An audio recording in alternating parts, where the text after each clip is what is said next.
உங்கள் யார் யாருக்கெல்லாம் இந்த வாட்டர் கேம் வந்து ஞாபகம் இருக்குது அப்படின்னு சொல்லிட்டு எனக்கு கமெண்ட்ஸில் சொல்லுங்கள். எல்லா 80s அண்ட் 90s கிட்ஸுமே வந்து ஃப்ரெண்ட்ஸோட போட்டி போட்டு மணிக்கணக்காக வந்து விளாண்டுருப்போம், டைம் போகிறதே தெரியாமல்.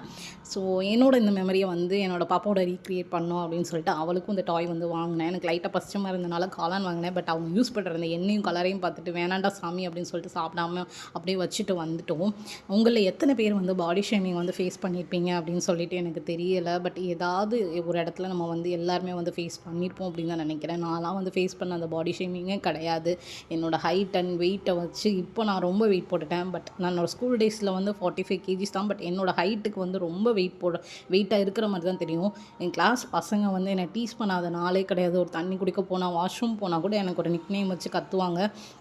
சித்திரை திருவிழா வந்து எந்த அளவுக்கு எனக்கு ஹாப்பியான மெமரிஸ் இருக்கோ அதே மாதிரி நான் பயந்து ஒளிஞ்சு போன நாட்களும் வந்துட்டு இருக்குது.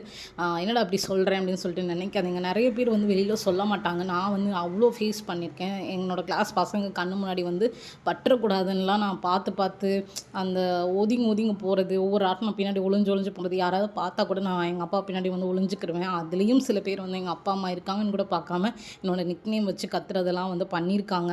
பட் இப்போ வந்து நான் அதெல்லாம் வந்து நிறையா ஓவர் கம் பண்ணி ரொம்ப மென்டலி வந்து ஸ்ட்ராங்காக ரொம்ப நிறையா வந்துட்டு பாசிட்டிவிட்டியோடு வந்துட்டு என்னோடய லைஃப்பை நான் வந்து இப்போ லீட் பண்ணிகிட்ருக்கேன்னே சொல்லலாம். ஸோ ஸ்டே ஸ்ட்ராங், இதுவும் கடந்து போகும்.